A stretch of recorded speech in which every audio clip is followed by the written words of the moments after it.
Hello प्यारे साथियों, जय हिंद। क्या हाल चाल है आप सभी का? आप सभी आशा करते हैं कि स्वस्थ होंगे। इधर 2-3 दिन वीडियो ना बनने का कारण है कि हम बहुत परेशान हो गए थे। हमने आपसे निर्णय किया था कि हम प्रतिदिन आपके लिए कुछ ज़रूर पढ़ाई से संबंधित वीडियो बनाते रहेंगे, लेकिन बीच में हमारा स्वास्थ्य खराब होने की वजह से हमने 2-3 दिन की गैपिंग कर दी।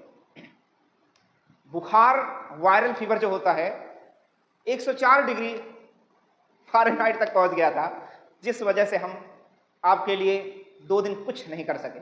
हमें बहुत कष्ट है कि आपके सफलता में हम 2 दिन 3 दिन की कमी कर दिए, लेकिन कोई बात नहीं। अब हम 90% प्लस ठीक हो चुके हैं और अब आपके लिए प्रतिदिन कुछ न कुछ करते रहेंगे जिससे आपको सफलता मिल सके। आज के इस वीडियो में हम सभी लोग विज्ञान के कुछ महत्वपूर्ण प्रश्नों को हल करने वाले हैं, जो रेलवे यानी एनटीपीसी या एएलपी या टेक्नीशियन के लिए बहुत ही इंपॉर्टेंट होंगे। तो चलिए देखते हैं पहला सवाल क्या कहता है। कहता है कि विटामिन ई का महत्वपूर्ण स्रोत क्या है। प्यारे साथी, विटामिन ई का महत्वपूर्ण स्रोत कह रहा है तो देखो, दालों में, मक्खन में, अंकुरित अनाजों में, मछली के यकृत में, और ये कह रहा है विटामिन ई के महत्वपूर्ण स्रोत की बात करता है। किसकी स्रोत की बात कर रहा है? विटामिन ई का महत्वपूर्ण स्रोत की बात करेगा तो अंकुरित अनाजों में विटामिन ई पाया जाता है सबसे ज्यादा मात्रा में। और बात करें तो अंडा, मांस, दूध, बात समझ रहे हैं? इन सभी वस्तुओं में यानी खाद्य पदार्थों में भी विटामिन ई पाया जाता है, लेकिन सबसे ज्यादा यानी प्रचुर मात्रा में विटामिन ई कहाँ मिलता है? तो सबसे ज्यादा अंकुरित अनाजों में विटामिन ई पाया जाता है। अगला सवाल आपके लिए होगा, कहता है कि निम्नलिखित में से कौन सा विटामिन जल में घुलनशील है। क्या है प्यारे साथी? कौन सा विटामिन जल में घुलनशील है? तो देखो, जल में घुलनशील विटामिन आपको याद करना है, बहुत आसान होगा। जल में घुलनशील, क्या प्यारे साथी? जल में घुलनशील विटामिन की बात करता है।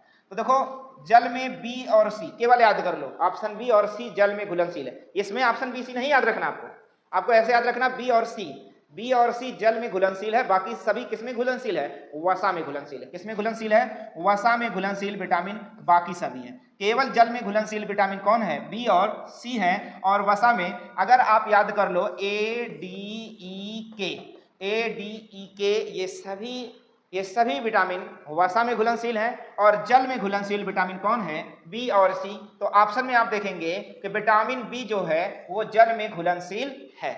जल में घुलनशील विटामिन कौन है? बी और सी है। अगला सवाल आपका है, कहता है निम्नलिखित में से कौन सी दवा, क्या है प्यारे साथी? आप सभी देख पा रहे हो, कौन सी दवा टाइफाइड, एक सामान्य मनुष्य का टाइफाइड चेक कराया जाए तो टाइफी ओ और टाइफी एच ये दोनों पाया जाता है पॉजिटिव।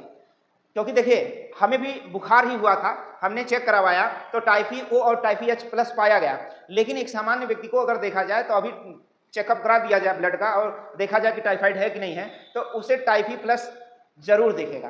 तो यहाँ पर लेकिन अभी देखिए, 10-15 दिन से आपको बुखार हुआ हो, ना ठीक होता हो, तब आप अगर टाइफाइड चेक कराते हैं तो वहां पर आपको टाइफाइड माना जाता है कि आपको टाइफाइड हुआ है।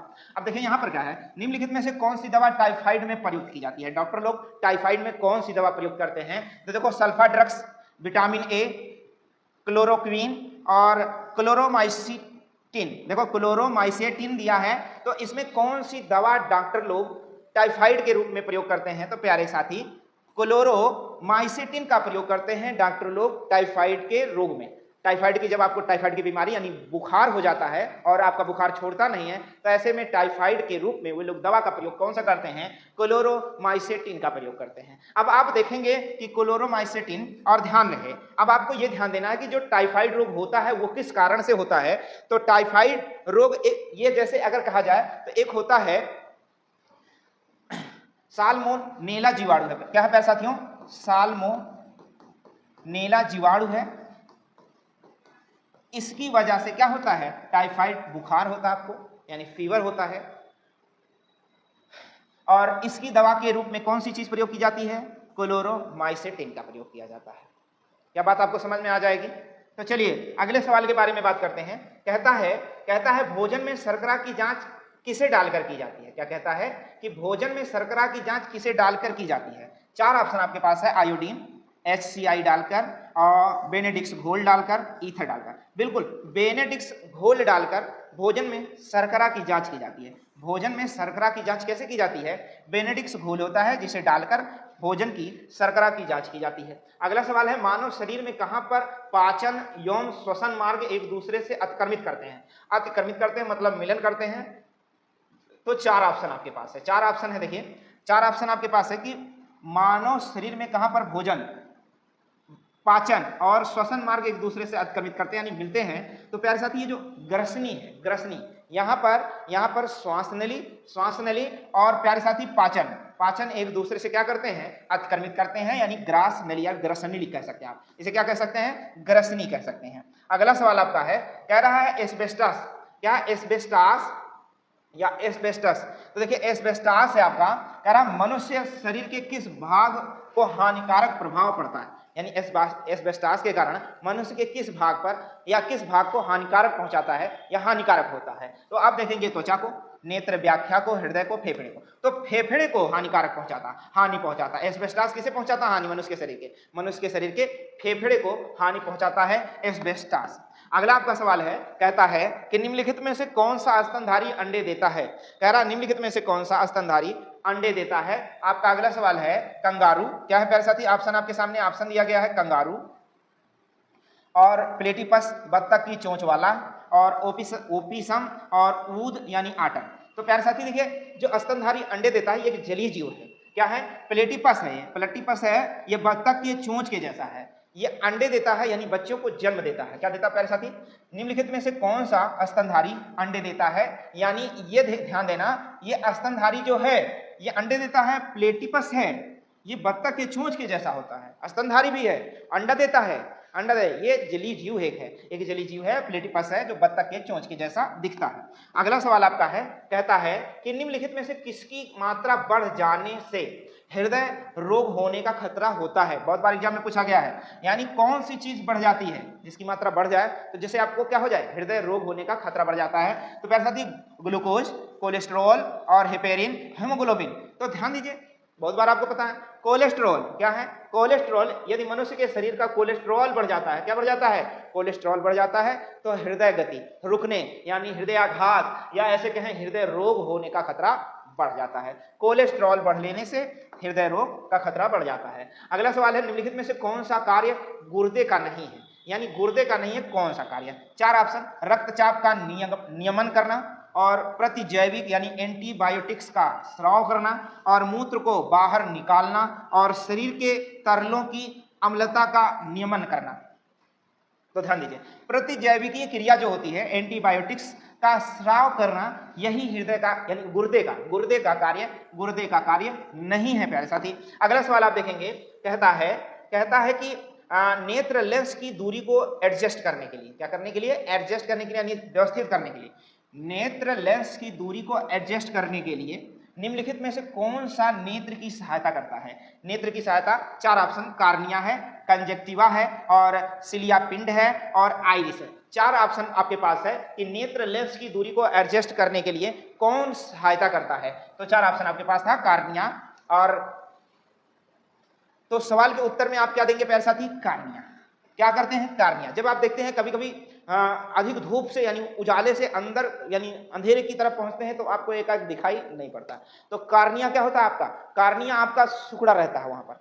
जब आप धूप में रहते हैं तो धूप में आपकी कार्निया क्या है? सिकुड़ी रहती है। जब अंधेरे में जाते हैं तो आपको अंधेरे में कार्निया धीरे धीरे एडजस्ट करता है यानी अंधेरे में देखने का प्रयास करता है, तब वस्तुएं आपको दिखाई धीरे धीरे देने लगती हैं। तो क्या उत्तर होगा इसका प्यारे साथी? नेत्र लेंस की दूरी को एडजस्ट करने के लिए निम्नलिखित में से कौन सी कौन नेत्र की सहायता करता है? तो कार्निया करता है। अगला सवाल आपके लिए होगा, अगला सवाल आपका है, कह रहा है ग्लूकोमा व ट्रेकोमा, क्या प्यारे साथी? ग्लूकोमा व ट्रेकोमा, ये चार आपके सारे ग्लूकोमा और ट्रेकोमा बीमारी है किसके? चार ऑप्शन आपके, गर्दन की बीमारी है, कानों की बीमारी है, मस्तिष्क की बीमारी है और आंखों की बीमारी है। तो प्यारे साथी ग्लूकोमा और ट्रेकोमा ये आंखों की बीमारी है। किसकी बीमारी है? आंखों की बीमारी है ग्लूकोमा और ट्रेकोमा। ये मत समझ लेना ग्लूकोज है, ग्लूकोज वाला है ना, ऐसा कुछ नहीं है। अगला सवाल आपके लिए होगा, अगला सवाल होगा प्यारे साथी, कहता है देखो, पशुओं में मिल्क फीवर बीमारी किसकी कमी से होता है? मिल्क फीवर कैसे?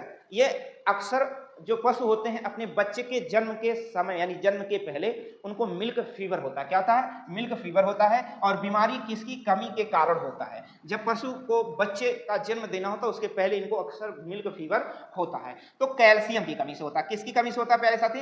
कैल्शियम की कमी से पशुओं को मिल्क फीवर की बीमारी हो सकती है। अगला सवाल आपका है, अगला कहता है कि गुर्दे की संरचनात्मक एवं कार्यात्मक यूनिटी, गुर्दे की कार्यात्मक एवं संरचनात्मक यूनिटी होती है न्यूरॉन, नेफ्रॉन्स, मेडुला, इनमें से कोई नहीं। तो प्यारे भाई नेफ्रॉन्स होता, क्या होता है? नेफ्रॉन होता है। ऐसे क्या नेफ्रॉन होता है या नेफ्रॉन्स होता है, गुर्दे की संरचनात्मक एवं कार्यात्मक इकाई।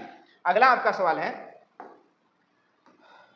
अगला कहता है नवजात शिशु को त्रिक वैक्सीन एक आता है। जब बच्चा जन्म लेता है, बच्चा जब जन्म लेता है तो नवजात शिशु को एक त्रिक वैक्सीन लगाया जाता है। क्या लगाया जाता है? त्रिक वैक्सीन लगाया जाता है। तो किससे प्रतिरक्षा प्रदान करने के लिए उसे वैक्सीन दिया जाता है, जो त्रिक वैक्सीन। कुकुर खांसी, टिटनेस और खसरा। अगला ऑप्शन है कुकुर खांसी, टिटनेस और डिप्थीरिया। अगला टिटनेस, डिप्थीरिया, खसरा और रूबेला।